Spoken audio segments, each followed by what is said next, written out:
First grade friends, we are doing math lesson number 4 today. Session 4. So here we go. We're starting off with a number talk today.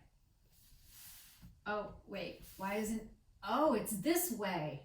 Aha, don't be nervous. It's going vertical. Sometimes we even call it the second grader way, because that's where the way a lot of problems are written, especially when you get into double digits. You might have to do some regrouping, and you really need to keep those 1s and 10s in place value aligned. Today, we're working on this for our number talk. Be careful. Watch the sign. This tells us to subtract. And this line right here is telling us here's the solution to this problem. Be careful. Okay.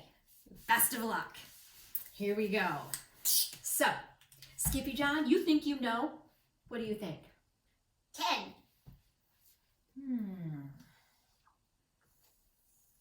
And Piggy? 0.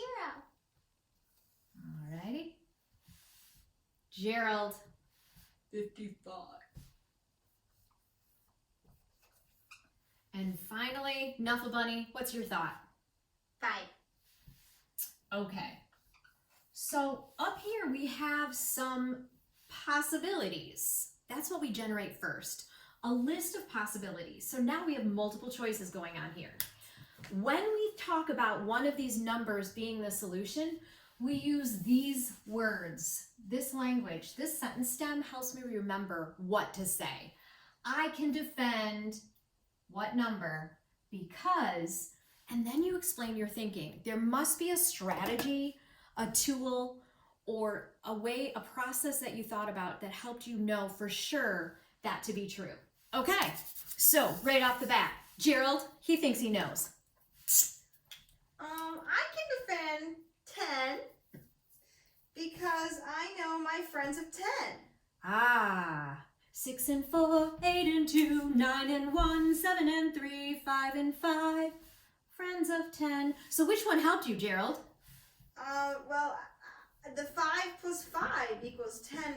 I did the opposite function, so 10 minus 5 equals 5. Aha. So 5 plus 5 equals 10 helped you know opposite function. So if I want to know the big guy, I can add these. Opposite function, so 10 take away 5 equals 5. Nice. Those related facts and friends of 10 helpers. Beautiful. Nuffle Bunny, what do you think? I think it's 10. I can defend 10 because I count up from 5 to 6 to 7 to 8 to 9 to 10 to find the big guy. 6, 7, 8, 9, 10. Because you know a big guy has to take away the parts. Nice. So you did a strategy called count up. You started with this part. You counted up 5 more and you got to 10. Nice. How fantastic. And then Gerald, oops, I'm sorry. Skippy John, what do you think? I can defend 10 because I know my double facts. Ah, what was your double fact helper? 5 and 5. Right. Double fact helpers, if you memorize all your double facts, they sure do come in handy. 5 plus 5 equals 10, which helped you know 10 take away 5 is 5. Awesome. And finally, Piggy, what are your thoughts today? I can defend 10 too because the number grid, I used the number grid and I tried it. I did 5 hops back from 10. So I started on 10 and went 5 hops back to see if it could work, and it did. So you did a number grid try it. You started at 10 because you knew that was one of the choices, and then you counted back. I hope I have enough boxes here. 9, 8, 7, 6, I don't. 5. Okay, like that? Was this your thinking? Mm-hmm. And then you went 5 hops back and you landed on 5. Awesome. These are all incredible ways to figure out the solution to our number talk today. Excellent work. Let's review some shapes before we get into our boxes page. This shows polygons, and we've talked about this page before. I want to talk about some attributes of triangles. So triangles have 3 sides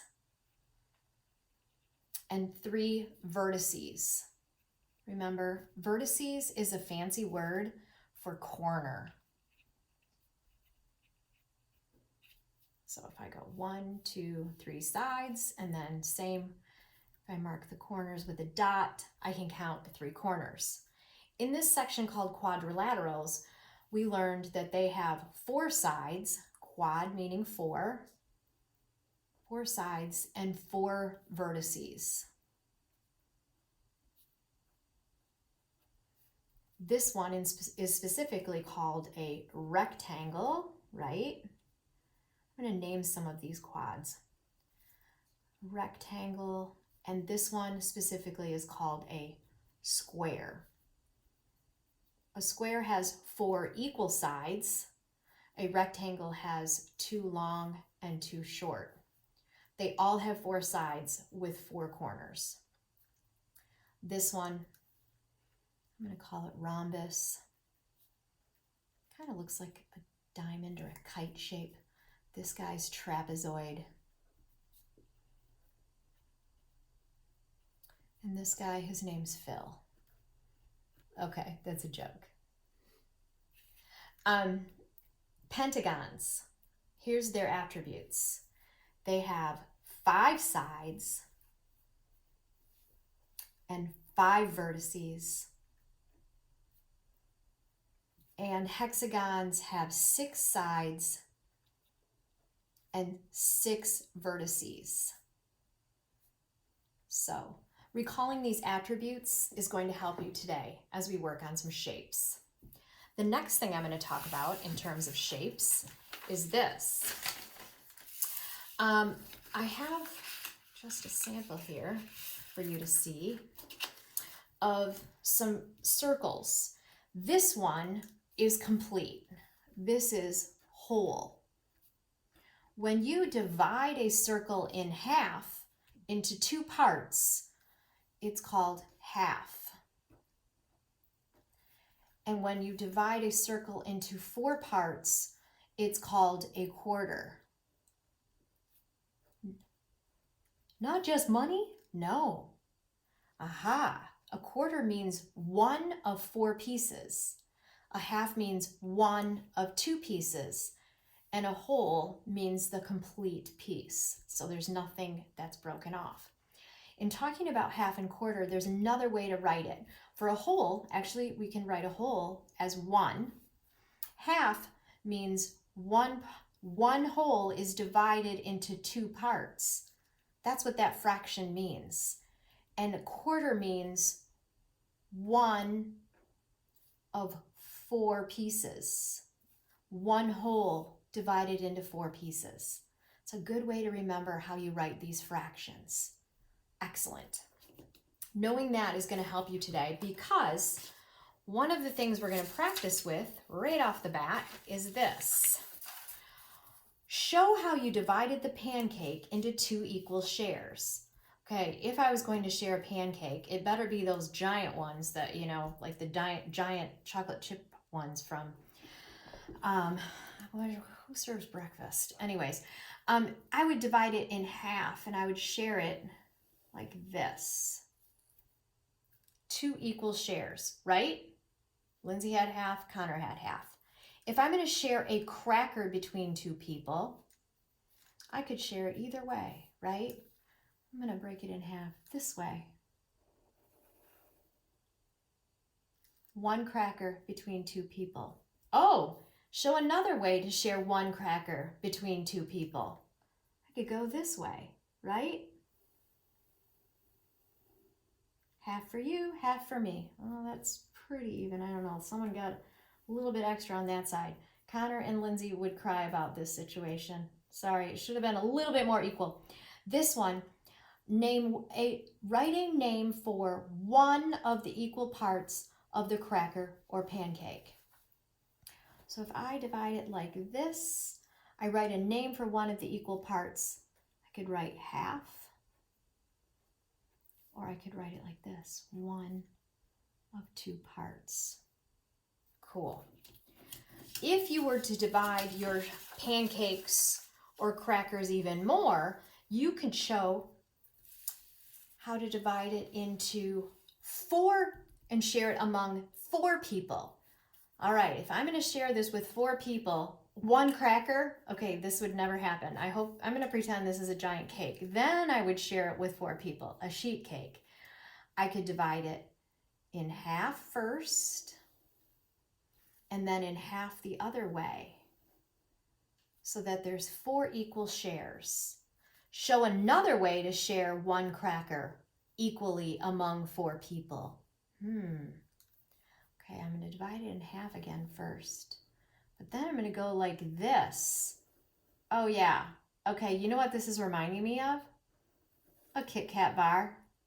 1, 2, 3, 4 pieces. Count them up. There's 4 pieces in a Kit Kat. Give me a break. Give me a break. Yeah, only the parents are knowing what I'm talking about right now. For number 3, this one says, draw lines to show how you would share the pancake equally among 4 people. So, 1, 2, 4 equal parts. I would never share a pancake with 4 people. Write a name for one of the equal shares of the pancake and a name for one of those shares. Just this one piece. I could call it 1 out of 4 parts. Another way to write it is calling it a quarter. Yeah, it's not just coins. A quarter is 1 of 4 pieces that make up an entire dollar. 4 quarters in a dollar, correct? Yeah, 4 quarters are in this circle. Each piece is 1 quarter. All right, with that in mind today, it's going to help us on our boxes page. In addition, I want to do one other little tiny review with you guys before we get into our boxes page. And it's this. Do you remember how to do function machines? Okay, so today's looks like this. It says, what is the missing number? They give me the rule. It is take away 6. In goes a number, take away 6, what comes out? 9 goes in, take away 6 equals 3. Yeah. I don't know what goes in, and out comes 7. Oh yeah, remember what you can do? If you don't know what went in, you can do the opposite function, which means I don't say 7 take away 6, because 7 came out. I can say 7 plus 6 to find out what belongs here. 7, I actually am dividing my 6 into 3 plus 3. 7 and 3 makes 10, 11, 12, 13. So let me check it. 13 take away 6 equals 7. Oh yeah, it's true. Do you see my thinking over here? Yeah. 11 take away 6 is 5. It's true. Over here it says choose the best answer. I figured out that the missing number I put in over here was 13, because 13 take away 6 and 7 would come out. That's a review of function machines because we're going to have an in-out problem like this on our boxes page today. And here we are. It is boxes page 187. You're invited to draw a polygon with 5 sides. Oh, okay. So we just did a review of that, and I'm remembering 5 sides would be, I kind of like to draw a house.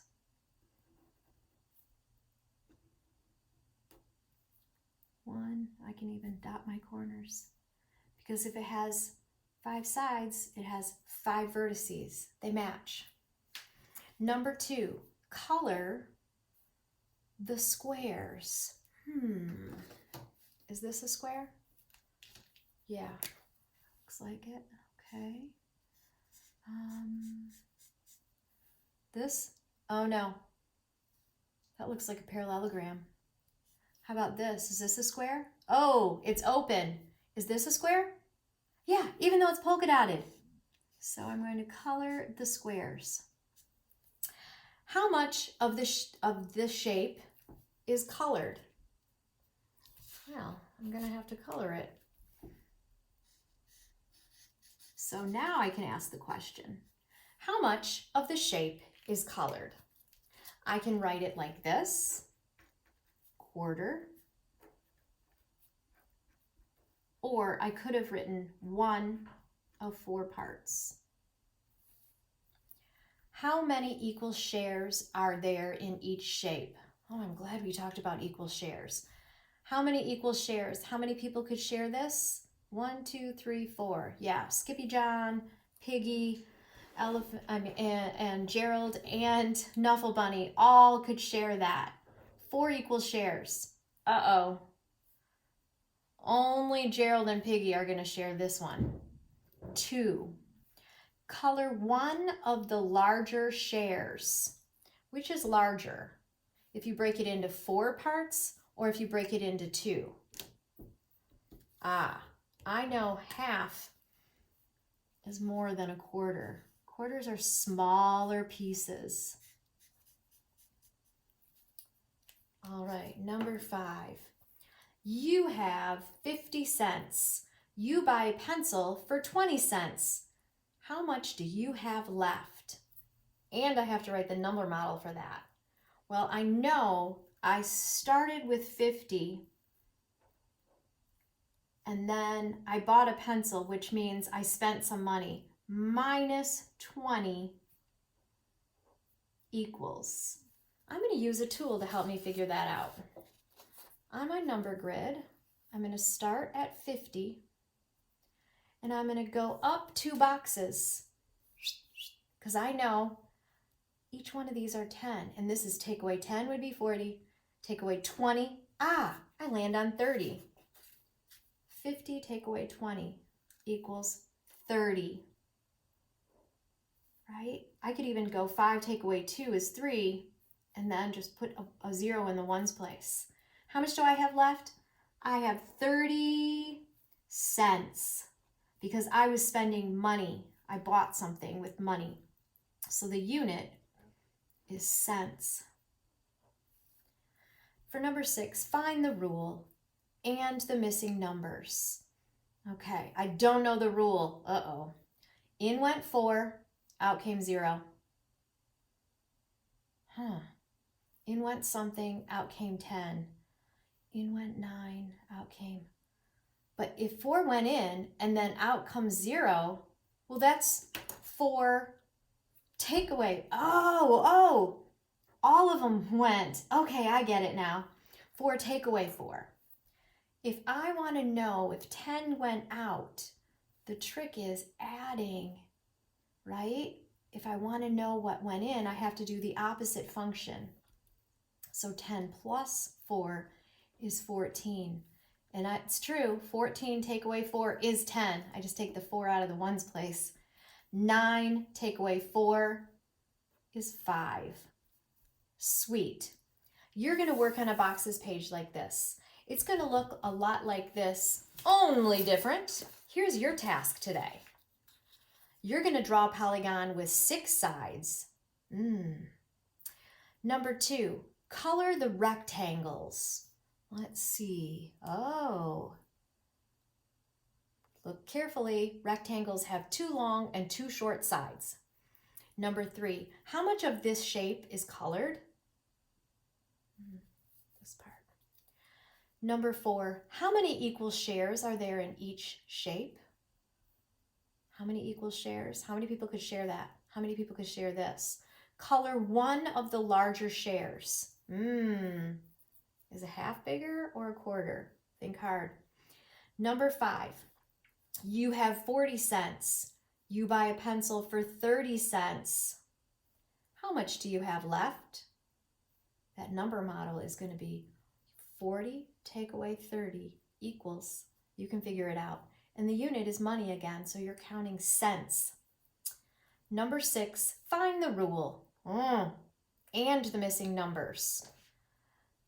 We don't know this. Let's look at the number patterns. 12 becomes 10. Oh, the numbers are getting smaller. That's subtract. This one, you're going to have to add to find out. All right. Good luck today, friends, on Math Boxes page 187.